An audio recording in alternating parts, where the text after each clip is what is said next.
ఏకంగా పెట్రోల్ బాంబులు అంటే పెట్రోల్ పోసిన బాటిళ్లలో ఏకంగా బాటిళ్లలో పెట్రోల్ పోసుకొని ఆ బాటిళ్లను ఇంట్లోకి చుట్టా ఉంటారు.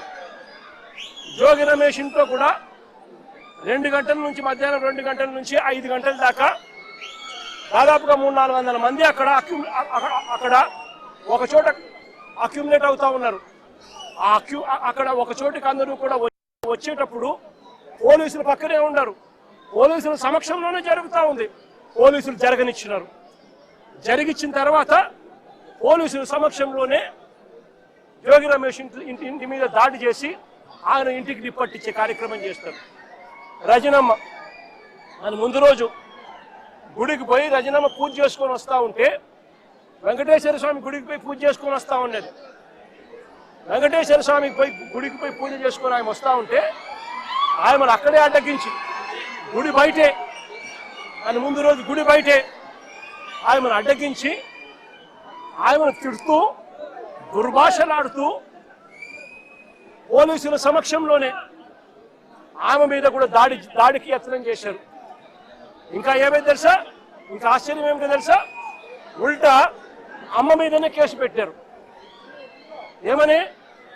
ఆమె గుడికి పోయి వీళ్ళందరినీ అటాక్ చేయడానికి ప్రయత్నం చేస్తాందని.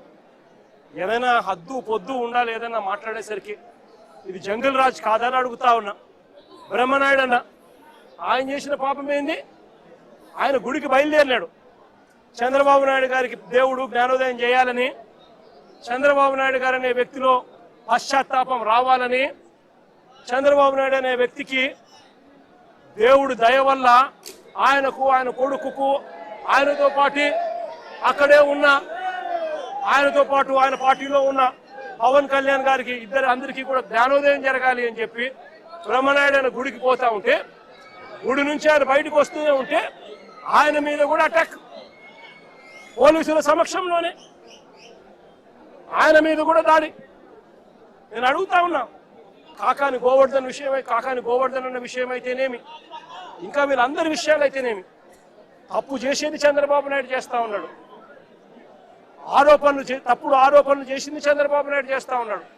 అవి తప్పుడు ఆరోపణలు అని చెప్పి దేవుడే మొట్టికాయలు వేసినట్టుగా ఏకంగా సిబిఐ తాము ఫైల్ చేసిన ఛార్జ్ షీట్లోనే కేంద్ర ప్రభుత్వ సంస్థలైన ఎన్డీడీబీ, ఎన్డీఆర్ఐ లాబొరేటరీసే క్లీన్ చిట్ ఇచ్చే కార్యక్రమం చేస్తూ ఉంటే ఎటువంటి జంతు కొవ్వు కలవలేదు అని చెప్పి వాళ్ళు పూర్తిగా వివరణ ఇస్తూ ల్యాబ్ రిపోర్ట్లు ఇస్తే సిబిఐ ఆ రిపోర్ట్లను కూడా ఏకంగా ఛార్జ్ షీట్లోకి చేరుస్తూ వైవి సుబ్బారెడ్డి కానీ, కరుణాకర్ రెడ్డి కానీ, ఇంకొకరు కానీ ఎలాంటి తప్పు చేయలేదు అని చెప్పి వాళ్ళ పేరును కనీసం ఛార్జ్ షీట్లో కూడా పెట్టకుండా క్లీన్ చిట్ ఇస్తే, ఎలాంటి అరెస్టులు చేయకుండా సిబిఐ క్లీన్ చిట్ ఇస్తే చంద్రబాబు నాయుడు గారు దేవుడికి ప్రజలకు క్షమాపణ చెప్పాల్సింది ఆయన చేస్తా ఉన్నది ఏమిటి?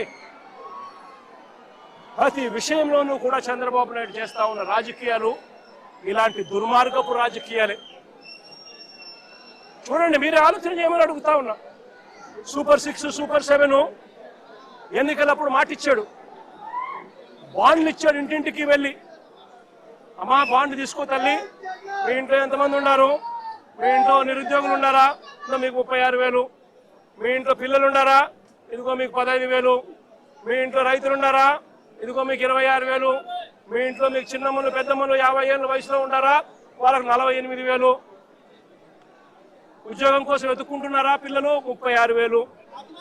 ఈ మాదిరిగా బాండ్లు ఇచ్చి ప్రజలను మోసం చేసి సూపర్ 6, సూపర్ 7 హామీలు ఇచ్చి ఈరోజు ఏమంటాడు? Super 6, super 7 చేసేసామంటాడు.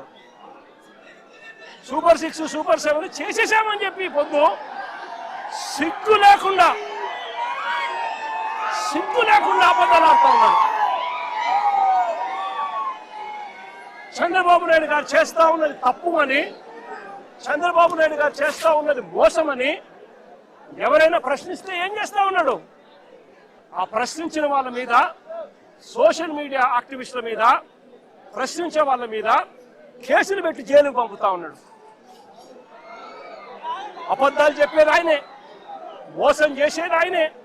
ఆ తర్వాత ఆయన ఎవరైనా ప్రశ్నిస్తే వాళ్ళ మీద అక్రమ కేసులు పెట్టి, అక్రమ సాక్ష్యాలు క్రియేట్ చేసి వాళ్ళను జైలుకు పంపించి చివరికి సోషల్ మీడియా పిల్లలను కూడా చూడకుండా చంద్రబాబు నాయుడు గారిని ప్రశ్నిస్తున్నారని చెప్పి ఏకంగా వాళ్ళ మీద గంజాయి కేసులు పెట్టి వాళ్ళ కెరియర్ను సైతం నాశనం చేస్తా ఉన్న వ్యక్తి ఈ చంద్రబాబు నాయుడు గారు కాదా అని అడుగుతా